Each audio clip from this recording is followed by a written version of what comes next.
BJP ও CPM এর বিরুদ্ধে গর্জে উঠলেন শ্রীরামপুরের সাংসদ তথা আইনজীবী কল্যাণ বন্দ্যোপাধ্যায়। হাইকোর্টের নির্দেশে সব জায়গায় কমিটি গঠন করা হয়েছে এবং সুপ্রিম কোর্টের নির্দেশ মতো এসআইআর এর কাজ সঠিকভাবে হচ্ছে কিনা তার তদারকি করছে 3 সদস্যের কমিটি। এ বিষয়ে এদিন শ্রীরামপুরের সাংসদ বলেন, সেটা চিফ জাস্টিস ঠিক করবে। এটা বেশ ভালোই হয়েছে। সেটা তো chief justice, honourable chief justice ঠিক করবে। এই কি কমিটি করেছে না করেছে সেটা তো ওনারা ঠিক করবে। আলটিমেটলি যেটা মানে নিচের লেভেলে যেটা যারা ডিসাইড করবে, একদম মেন কোশ্চেন, কোর কোশ্চেন যেটা, সেটা যারা ডিসাইড করবে তারা ডিস্ট্রিক্ট জাজ, অ্যাডিশনাল ডিস্ট্রিক্ট জাজের লেভেলে। অতএব সেটাকে সুপারভিশন, সেটাকে ভালো করে করার জন্য অনারেবল চিফ জাস্টিস যেটা মনে করেছে সেটাই করেছে। ভালো হয়েছে তো তাতে। খায়রুল ইসলাম ও শওকত মোল্লার উপর হামলার অভিযোগ আইএসএফ এর বিরুদ্ধে। এ বিষয়ে এদিন তিনি বলেন, আইএসএফ এর খালি গুন্ডামি ছাড়া আর কিছু করার ক্ষমতা নেই। ফুরফুরা শরীফেও গুন্ডামি করার চেষ্টা করে, কিন্তু পারে না আমাদের জন্য। এবারে আইএসএফ মুছে যাবে। আইএসএফ গুন্ডামি ছাড়া আর কিছু করতে জানে না। আইএসএফ সব জায়গাতে গুন্ডামি করে, পারে না। ওরা আমাদের ফুরফুরা শরীফে গুন্ডামি করার চেষ্টা করে, পারে না আমাদের জন্য। আইএসএফ কাজটাই হচ্ছে গুন্ডামি করা, কোনো কাজের নয় এটা। এবারে আইএসএফ মুছে যাবে। ভোটের আগে রাজ্যে 480 কোম্পানির কেন্দ্রীয় বাহিনী মোতায়েন করা হয়েছে। এ বিষয়ে এদিন তিনি বলেন, 1480 কোম্পানি দিক না, 1400 থেকে 1500 কোম্পানি আছে ওদের সাথে, আর আমাদের সাথে বাংলার 10 কোটি মানুষ আছে। ভোটটা তো মানুষ দেবে, কোম্পানির লোকেরা তো দেবে না।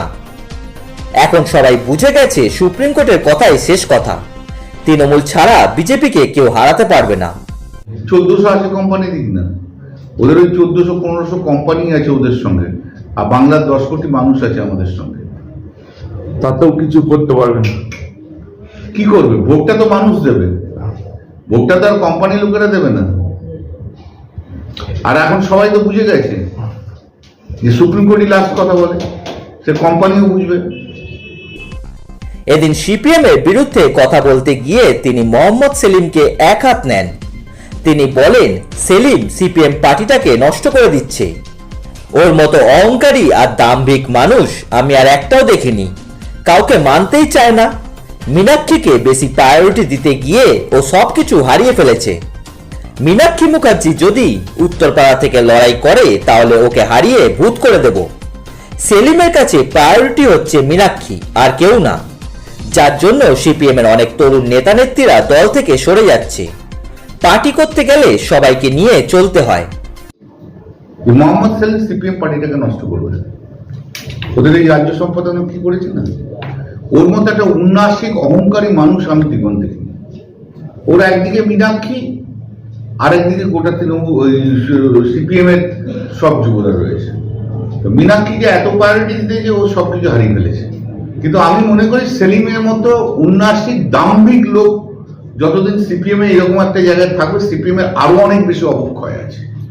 সে করুক না, ও হারিয়ে ভূত করে ছেড়ে দেবো, চিন্তা করবেন না। যেটা হয়েছে, সেলিমের কাছে প্রায়োরিটির লেভেলটা হচ্ছে মীনাক্ষী মুখার্জি, আর কেউ না। যার জন্য সিপিএম এর অনেক তরুণ নেতা নেত্রীরা তারা ঘাড় ঘুরিয়ে নিচ্ছে। কেউ প্রকাশ্যে বলছে, কেউ প্রকাশ্যে বলছে না। আমিও তো কিছু খবর রাখি। এদিন বিজেপির পরিবর্তন যাত্রা নিয়ে কটাক্ষ করে কল্যাণ বলেন, ওরা পরিযায়ী নেতা, ডুমুরের ফুল। রথযাত্রা করে কি করবে? ওরা মানুষের উন্নয়নের জন্য কত টাকা দিয়েছে সেটা আগে বলে যাক। যত রথের চাকা ঘোরাবে, হাজার হাজার ভোট কমতে শুরু করবে। এছাড়া সবাই জানে এখন বিজেপিতে টাকা দিলে টিকিট পাওয়া যাচ্ছে। ওরা তো পরিযায়ী নেতা, আসে চলে যায়, সবাই জানে। ডুমুরের ফুল ওরা। রথযাত্রা করে কি হবে? বাঙালির উন্নয়নের জন্য কত টাকা দিয়েছে সেগুলো বলে যাবে। রথযাত্রা যখন করবে তখন যেন বলে যে 3 বছরে কত টাকা দিয়েছে। যুক্তি নয়, টাকা চায়, মানুষ রিলিফ চায়। জাহারান হারবে না এবারে, দেখতে থাকো শুধু।